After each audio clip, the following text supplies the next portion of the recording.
On a connu le dropshipping. Cette méthode a connu une croissance rapide ces dernières années, mais il semble que son essor soit en train de ralentir. Amazon étant lui-même un géant de l'industrie du e-commerce, il n'est donc pas étonnant que vous vous posiez toujours des questions sur l'avenir de la vente sur Amazon. Je reçois très souvent des questions telles que: est-il toujours rentable de se lancer sur Amazon? Est-ce que ça marche réellement? Est-ce que les formateurs ne veulent pas seulement nous vendre leur formation? Et oui, vous avez probablement raison. Chaque année, tous les business évoluent. Ce qui est vrai aujourd'hui ne sera plus vrai dans 2 mois, dans 1 an ou dans 2 ans.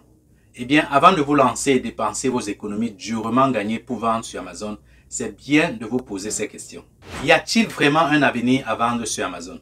Je veux dire, que se passera-t-il dans 5 ans ou même 10 ans? Est-ce que Amazon sera toujours là? Cette possibilité pour les petits entrepreneurs de gagner de l'argent sur Amazon va-t-elle disparaître? Si vous voulez toute la vérité sur l'avenir d'Amazon, alors regardez cette vidéo dans son intégralité. La réponse risque de vous surprendre. Et juste avant de commencer, n'oubliez pas de mettre un pouce bleu, de vous abonner et d'activer la cloche de notification pour être au courant de mes prochaines vidéos. C'est parti. Au plus fort de la pandémie en 2020, les acheteurs se sont rués sur Internet et en un trimestre seulement, l'e-commerce a connu une croissance impressionnante. Mais depuis la réouverture des espaces commerciaux, la courbe des ventes en ligne est revenue au niveau d'avant la crise. Et ce n'est pas tout. Quelque chose de plus grave a encore conduit au déclin de l'e-commerce en 2022. C'est la crise russo-ukrainienne. Déjà, elle a entraîné une dépréciation de la monnaie, ce qui a augmenté les coûts des produits importés. Par conséquent, cela a rendu les produits plus chers pour les consommateurs et la baisse de la demande a suivi. En outre, la crise a également eu un impact sur la confiance des consommateurs qui sont devenus inquiets pour la sécurité de leurs données personnelles pendant les paiements en ligne, ce qui a fortement contribué à une baisse de la demande. Du coup, malgré le fait que les gens veulent rester confortablement chez eux pour faire leurs achats en ligne, la cherté de la vie les conduit à revoir leurs priorités. Par conséquent, selon une étude menée par Salesforce, les achats en ligne ont diminué de 6% au niveau mondial. Les acheteurs ont également dépensé 4% de moins. Et au deuxième trimestre de 2022, les boutiques en ligne ont reçu une moyenne de 2% de visiteurs en moins. Mais jusqu'ici, on n'a fait que parler de l'e-commerce en général. Ceci n'explique pas les raisons pour lesquelles les gens peuvent être réticents à se lancer sur Amazon FBA. Plusieurs personnes vous avancent un tas de raisons pour lesquelles il serait difficile de se lancer sur Amazon. La première raison qui pousse les gens à aller contre Amazon FBA est qu'il est concurrentiel. Il y a beaucoup trop de vendeurs. C'est vrai, Amazon qui s'est lancé il y a quelques années seulement a réussi à attirer énormément de trafic en peu de temps. Et naturellement, les entrepreneurs se sont dit que c'est une opportunité en or pour gagner leur vie. Par conséquent, il y a de plus en plus de nouveaux vendeurs qui s'inscrivent sur le site. Et selon un article de MarketPulse, près de 3700 vendeurs s'inscrivent chaque jour et en 2021, on comptait plus de 6,3 millions de vendeurs présents sur Amazon. Mais savez-vous ce qui est surprenant? La plupart de ces vendeurs ne sont plus actifs. Parmi les 6 millions et poussières, le nombre de vendeurs qui ont eu suffisamment d'activité sur la plateforme n'est que de 1,5 million. Et encore plus étrange, il y a 1,1 million de vendeurs actifs seulement aux États-Unis et le reste dans le reste du monde entier.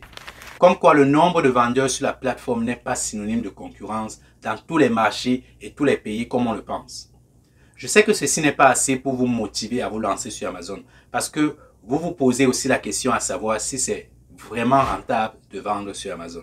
Très souvent, les gens qui se lancent sur Amazon le font de 3 mauvaises manières pour ensuite se plaindre de sa rentabilité.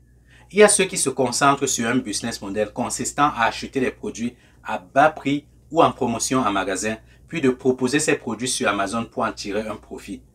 Dans le jargon, on appelle cela l'arbitrage. La deuxième méthode qui ne fonctionne pas sur le long terme est le wholesale. Autrement dit, vous cherchez et achetez une grande quantité de stock pour les revendre en détail sur Amazon. Les problèmes avec ces deux méthodes sont les suivants. Vous ne pouvez pas fidéliser votre clientèle. Vous êtes toujours à la recherche des bons deals. Vous travaillez au service d'une marque qui ne vous appartient pas et parfois vous êtes même en compétition avec le fournisseur de ce produit sur Amazon. Et vous n'êtes pas le seul à vendre ce produit et par conséquent, vous êtes obligé de baisser vos prix pour faire des ventes. Une méthode qui a marché sur Amazon est d'éliminer la compétition inutile et de vendre ses propres produits. Comme ce produit qui est vendu par Rolex à 14,99 $. Une estimation sur Amazon nous confirme qu'il vend plus de 14 000 unités par mois, ce qui lui renvoie un chiffre d'affaires de 196 000 € par mois. Bon, c'est vrai qu'il y a plusieurs variations et ce n'est pas un produit que je conseillerais de vendre quand on démarre. Mais vous avez compris le principe. Et si vous allez sur alibaba.com et que vous faites une petite recherche, vous allez retrouver exactement ce produit vendu à 1,76 $. Ce qu'il vous reste à faire, c'est d'entrer en contact avec le fournisseur, de faire une commande, d'y mettre votre logo et le vendre sur Amazon. C'est appelé faire du private label. Mais si c'était aussi facile que cela, tout le monde le ferait et gagnerait de l'argent sur Amazon, me diriez-vous. Oui, vous avez raison.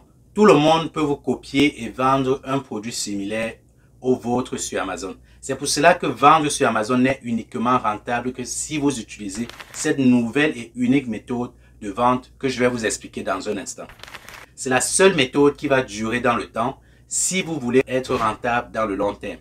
Et pour réussir avec cette méthode, vous devez comprendre comment Amazon FBA fonctionne et vous servir de cela. Le fonctionnement de la vente sur Amazon est très simple. Pour devenir un vendeur sur Amazon, vous avez deux plans possibles. Le plan individuel qui est gratuit et le plan professionnel. Vous devez choisir le plan professionnel qui est payant mensuellement et ça vous donnera accès aux fonctionnalités comme FBA qui veut dire Fulfillment by Amazon. Et avec FBA, vous envoyez vos articles à vendre directement dans les locaux d'Amazon, ce qui va vous donner l'avantage de la livraison rapide. Et lorsque les clients recherchent le produit sur Amazon et l'achètent, Amazon prend en charge tout le reste. Ils vont s'occuper d'emballer chaque commande, de livrer chaque client et de s'occuper du service client. Et le problème avec les méthodes comme l'arbitrage et le wholesale, c'est tout simplement le fait que ça va devenir rapidement un deuxième job pour vous. Vous allez vous-même devoir préparer vos marchandises et les envoyer à Amazon. Pourtant, votre but de vendre sur Amazon est de dégager du temps libre pour faire les choses que vous aimez avec votre famille, comme accompagner vos enfants à l'école, aller à des rendez-vous médicaux, voyager pour l'Afrique et même vous reposer. Pourtant, vous pouvez vendre vos produits et être rentable sur Amazon avec la nouvelle méthode que je vais vous détailler dans un instant sans passer des heures à travailler sur votre business. Mais retenez que comme tout business, Amazon FBA présente quelques inconvénients. L'inconvénient majeur d'Amazon sont les frais. En moyenne, ça tourne autour de 15% sur chaque vente que vous faites. Et le FBA n'est pas du tout gratuit. Puisque Amazon stocke, emballe et livre vos produits à votre place, il faut prévoir des frais d'expédition de stockage et des frais de retour. Mais en toute honnêteté, les frais FBA sont le prix à payer pour automatiser votre business et de plus, vous profitez pleinement de la grande visibilité, ce qui améliore votre image auprès de vos clients. Vous profitez aussi de la base des clients d'Amazon. Pas besoin d'aller démarcher les clients. Pas besoin de créer un site internet. Avec la puissance logistique d'Amazon, vous n'avez qu'à vous concentrer sur la seule méthode de vente qui fonctionne sur Amazon cette année et qui va fonctionner les années prochaines également. Vous devez comprendre dans quoi vous vous embarquez. L'entrepreneuriat, ce n'est pas le voir bébé. Si vous recherchez un moyen de faire de l'argent rapidement et facilement, Amazon FBA n'est pas pour vous. Les gens sont en général paresseux et pensent qu'il faut juste trouver rapidement un produit, créer un logo et le balancer sur Amazon en quelques semaines pour faire des ventes. Si vous n'êtes pas disposé à consacrer du temps et de l'énergie à une étude de marché appropriée, à créer et à développer une marque, je parle d'une stratégie de marque et pas seulement d'un logo. Alors, oubliez vite la vente sur Amazon. Cette méthode que je vais vous enseigner maintenant marche et consiste à créer votre propre produit ou à améliorer un produit existant tout en travaillant votre branding et vous pouvez vous démarquer de tous les vendeurs qui ne connaissent pas grand-chose au fonctionnement de la plateforme. Il faut retenir que ça peut prendre du temps, mais une fois que vous avez mis la machine en place, vous allez facilement tirer votre épingle du jeu. Vendre sur Amazon, ce n'est plus tout simplement coller son logo sur un produit et le vendre. Les vendeurs chinois sont très forts à la matière. Ils peuvent facilement vendre un produit au prix le plus bas et c'est la raison pour laquelle pour réussir sur Amazon, vous devez créer une stratégie marketing et pas seulement vous concentrer à vendre un produit.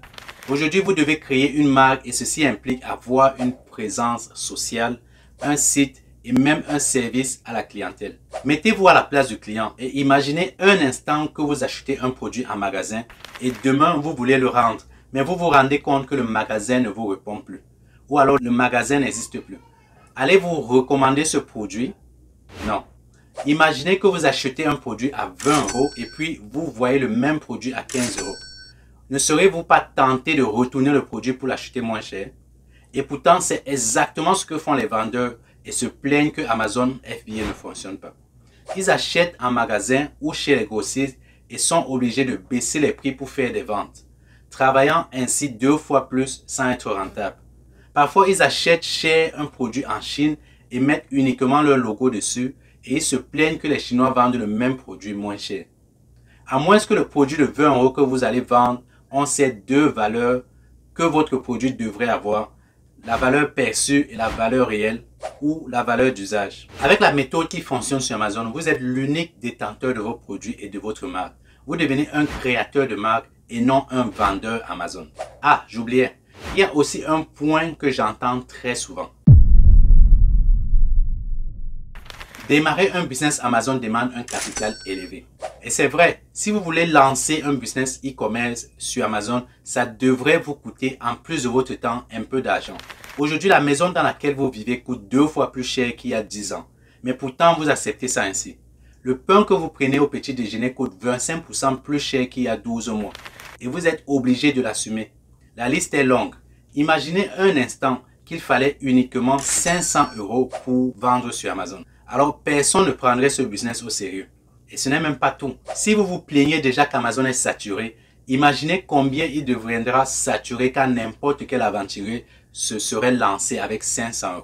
Vous devriez être fier de la barrière d'entrée qui se crée enfin, éliminant ainsi toutes les personnes qui viendront saturer le business inutilement. Ne manquez surtout pas de vous former pour ne pas ressembler à la masse.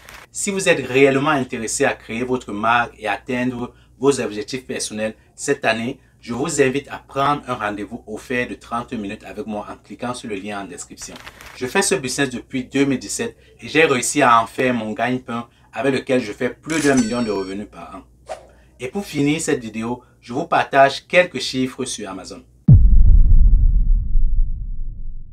Actuellement, Amazon est le leader du marché dans le secteur des achats en ligne avec un chiffre d'affaires quotidien de 1,29 milliard de dollars. Rien qu'en février 2022, Amazon a reçu 2,2 milliards de visites. Et selon une étude réalisée par Digital Guide Inows, plus de 60% des Français disent avoir acheté sur Amazon au cours des 12 derniers mois. Au quatrième trimestre de 2022, Amazon a réalisé un chiffre d'affaires impressionnant de 149 milliards de dollars. 89% des vendeurs Amazon font des profits. Même si la hausse des coûts a créé de nouveaux défis, 37% ont déclaré que leurs bénéfices avaient augmenté tout au long de 2022. En 2023, les vendeurs se concentrent sur l'expansion au sein d'Amazon et au-delà. Et tel est mon cas. Je l'ai annoncé dans une précédente vidéo et si vous voulez être au courant de mon parcours sur Amazon, n'oubliez pas de liker, de vous abonner et d'activer la cloche de notification. Et voilà, j'espère que cette vidéo aura répondu à la question de savoir si Amazon est un business mort. Si vous voulez vous lancer sur Amazon, regardez cette vidéo qui s'affiche à l'écran et si vous avez des questions, posez-les en commentaire. Sur ce, je vous dis à la semaine prochaine pour une nouvelle vidéo. Prenez soin de vous.